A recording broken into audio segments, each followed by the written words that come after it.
Hey, what's going on, family? Thank you for checking out this podcast snippet.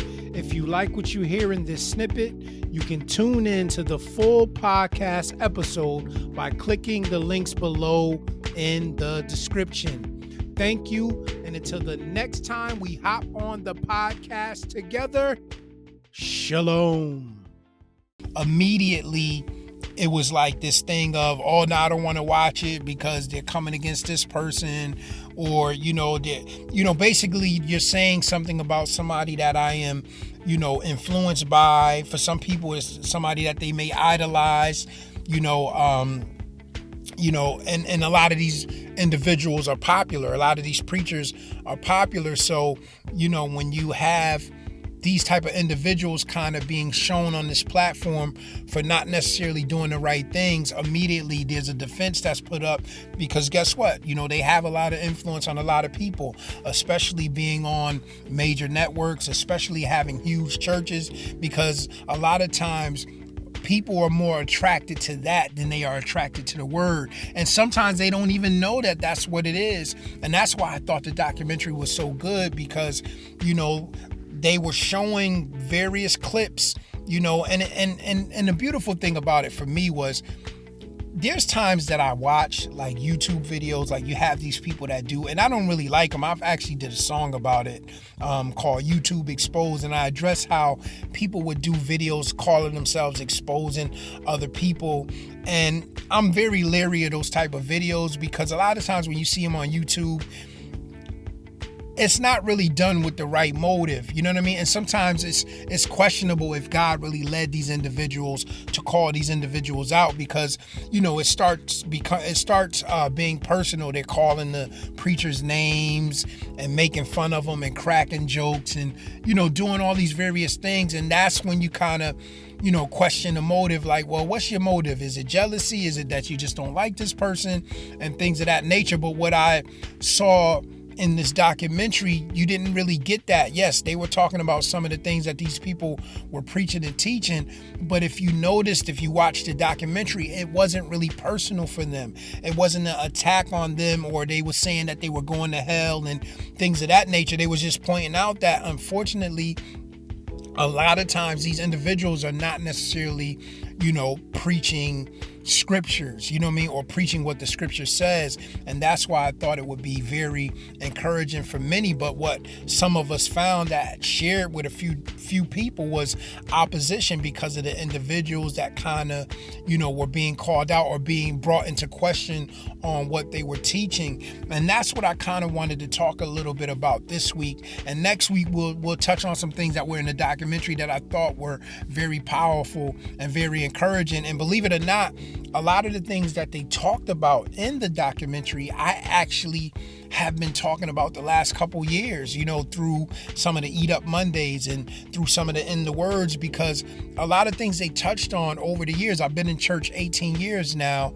and there was just a lot of things that bothered me that just didn't quite add up, just the regurgitating of certain scriptures, saying certain scriptures over and over, but not really seeing people, improve in certain areas. And, it just didn't really add up to me. And I began to ask the Lord, Lord, help me make sense of this. Give me clarity on this. And that's what he began to do. So some of those things they touched on in the documentary, I've also preached about and talked about and tried to enlighten people and encourage people in those areas. But what I wanted to talk about today was just that influence that we, as saved people, as followers of Christ, sometimes allow preachers to have over us, spiritual leaders and preachers to have over us. Like, yes, God has given, if you look in Ephesians, it talks about how God has given us the apostles, the prophets, the teachers, the pastors, the evangelists. And the scripture says that he has given them to us as a gift.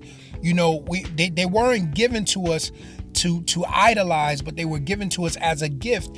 And when you are gifted with something, it is given to you for your benefit. And when God gives it to you, you don't necessarily owe anything for that gift. It's something that's bestowed on you for something that you did not do.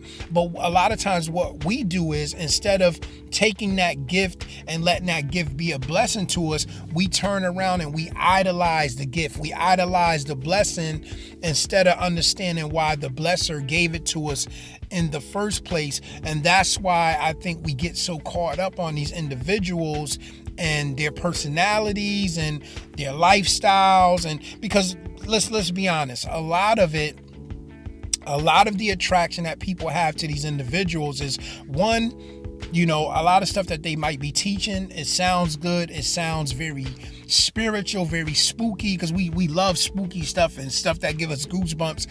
We love stuff like that. And a lot of times it don't even be biblical. You know what I mean? But we're attracted to that. And then on top of that, when these individuals can show you a lifestyle that they have created from the things they're teaching, they show you the cars, they show you the houses, then they turn around and tell you that you can have these cars and you can have these houses. Sometimes that's what the attraction is. We think it's the word attracting us, but a lot of times it's just their lifestyle and the things that they're telling us we can have and that we can do, your vision and all of these things. And some of those things are not bad in themselves, but a lot of times they're not put in the proper perspective. A lot of times they're taken out of context. A lot of times they're telling you things that God did not say. I'll give you, for instance, one of the preachers in the documentary said something like this. And I think the scary thing about it is when things like this is said and you hear people in the back like, woo, or they're shouting or they're getting excited. One of the preachers said, we have treasures in heaven, but he never said that we couldn't go and get it out. And people really got excited about that as if that was some type of revelation. And it's like, come on, like, why would the Lord tell you that you are laying up treasures in heaven and then turn around and tell you, but I didn't say you couldn't go get them now?